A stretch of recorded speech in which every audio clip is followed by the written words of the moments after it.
देऊळगाव राजा तालुक्यातील पिंपरी आंधळे येथील जिल्हा परिषद शाळेतील विविध प्रश्नांवरून शालेय व्यवस्थापन समिती आणि पालकांनी केलेल्या कुलूप बंद आंदोलन अखेर मागे घेण्यात आले। मुख्याध्यापकांच्या कार्यपद्धतीबाबत पालक आणि शालेय व्यवस्थापन समिती नाराजी व्यक्त करत कर्तव्यात कसूर होत असल्याचा आरोप केला आहे। यासोबतच विद्यार्थ्यांच्या संख्येची तुलनेत शिक्षकांची संख्या अपुरी असल्याची मुद्दाही उपस्थित करण्यात आलाय। तर या मागण्याबाबत प्रशासनाकडून निवेदन देऊनही ठोस निर्णय न झाल्याने शाळेला कुलूप ठोकण्याचा निर्णय घेण्यात आला होता। त्यानंतर गट शिक्षण अधिकारी श्रीकृष्ण सपकाळ यांनी आंदोलनस्थळी भेट देत पालक, ग्रामस्थ आणि शालेय व्यवस्थापन समितीशी चर्चा केली। मुख्याध्यापकाविरोधातील तक्रारीची नियमानुसार दखल घेण्यात येईल आणि विद्यार्थ्यांचं शैक्षणिक नुकसान होऊ नये यासाठी अतिरिक्त शिक्षक उपलब्ध करून देण्याबाबत प्रयत्न केले जातील असं आश्वासन प्रशासनाकडून देण्यात आले। त्यानंतर आंदोलन मागे घेण्यात आलं असून शाळेचे कामकाज पुन्हा सुरू करण्यात आले। आज देऊळगाव राजा तालुक्यातील पिंपरी आंधळे येथील पालकांनी शाळेला कुलूप ठोकून कुलूप बंद आंदोलन केलंय। नेमकं हे कुलूप बंद आंदोलन करण्याचं कारण काय हे आपण आता शालेय व्यवस्थापन समितीचे उपाध्यक्ष यांच्याकडून जाणून घेणार आहोत। आज जो आपण शाळेला कुलूप लावण्याचा आक्रमक पवित्रा घेतलाय, नेमकं याचं कारण काय, याची पार्श्वभूमी काय?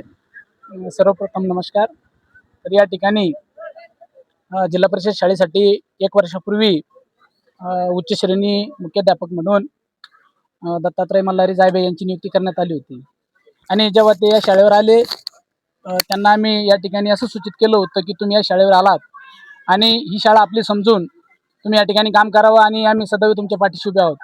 परंतु 1 वर्षाच्या कालखंडामध्ये सरांकडून योग्य पद्धतीनं काम झालं नाही। त्या अनुषंगानं शाळेतील गैरवापर, गैरव्यवहार असंख्य मुद्दे आहेत। त्यामध्ये जी काही शाळेतील सामग्री आहे ती या ठिकाणी आज या ठिकाणी नाही आहे, उपलब्ध नाही आहे। म्हणजे ती सरळ म्हटलं तर चोरीसारखं एक प्रकरण आहे। दुसरी गोष्ट, या ठिकाणी पोषण आहाराचा प्रश्न आहे। शाळेतील जी काही मुलं आहेत आणि त्यांना जो पोषण आहाराचा भाग आहे याच्यामध्ये निकृष्ट दर्जाचा भाजीपाला, त्यानंतर अजून एक प्रश्न आहे, शाळेमध्ये पाहिजे तेवढी व्यवस्था, स्वच्छता नाही आणि शालेय व्यवस्थापन समितीला आणि कुठल्याही सहकार्य किंवा मार्गदर्शन म्हणून या ठिकाणी त्यांच्याकडून जी अपेक्षा होती ती त्यांनी या ठिकाणी बजावली नाही। दुसरी गोष्ट, त्यांनी विश्वासात न घेता या ठिकाणी मुलांच्या जो कपड्याचा जो प्रकार आहे तर त्याच्यामध्ये सुद्धा गैरव्यवहार झालेला आहे। आता तुमची मागणी काय?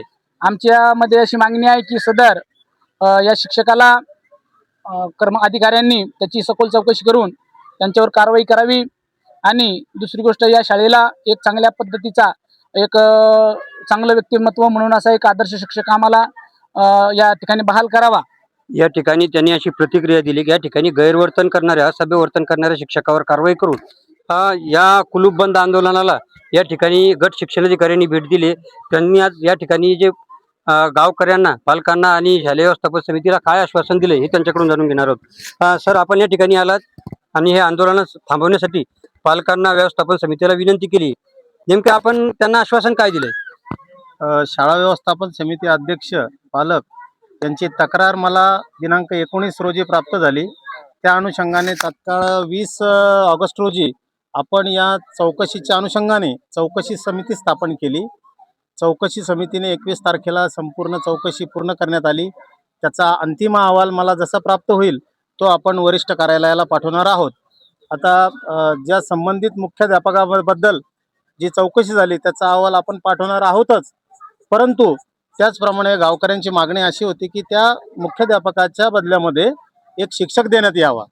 तर निश्चित विद्यार्थ्यांच्या शैक्षणिक अडचणी समजून घेऊन आपण या शाळेला एक शिक्षक सोमवारपर्यंत देणार आहोत असं मी लेखी आश्वासन दिलेलं आहे। आणि नक्कीच या शाळेमध्ये भविष्यामध्ये ज्या काही आपल्याला चांगल्या गोष्टी करता येतील ते सुद्धा मी माझ्याकडून आश्वासन देतो की आमचं गट शिक्षणाधिकारी कार्यालय हे सदैव आपल्या सोबत आहे, सहकार्याची भूमिका नेहमी असणार आहे। आपल्या सोबत आहेत शालेय व्यवस्थापन समितीचे अध्यक्ष, त्यांच्याकडून आपण सरांनी जी विनंती केली, हे आंदोलन थांबवण्याची विनंती केली, त्याबद्दल त्यांची प्रतिक्रिया आपण जाणून घेणार आहोत।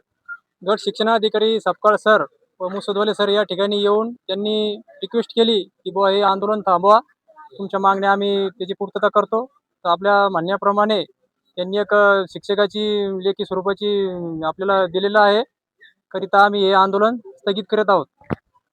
या ठिकाणी शालेय व्यवस्थापन समितीने जो निर्णय घेतला आहे की सरांनी जे आश्वासन दिले सोमवारपर्यंत तुम्हाला एक शिक्षक देऊ आणि हे सुद्धा आश्वासन दिले की संबंधित मुख्याध्यापकावर कारवाई होईल आणि शिक्षणापासून कुणीही वंचित राहू नये, मुलं वंचित राहू नये म्हणून तत्काळ सोमवारपर्यंत शिक्षकाची नियुक्ती ही ते करणार आहेत. म्हणजे अर्थातच त्यांनी या ठिकाणी शिक्षणाला महत्त्व दिले आणि हा सुद्धा ठपका त्यांनी ठेवला आहे की प्रत्येक शिक्षकांना आपल्या कर्तव्यात कोणतीही कसूर न करता आपली मुलं समजून या ठिकाणी शिक्षण दिलं पाहिजे. रघुनाथ आगाव, न्यूज मराठी 24/7 साठी पिंपरी आंधळे, बुलढाणा.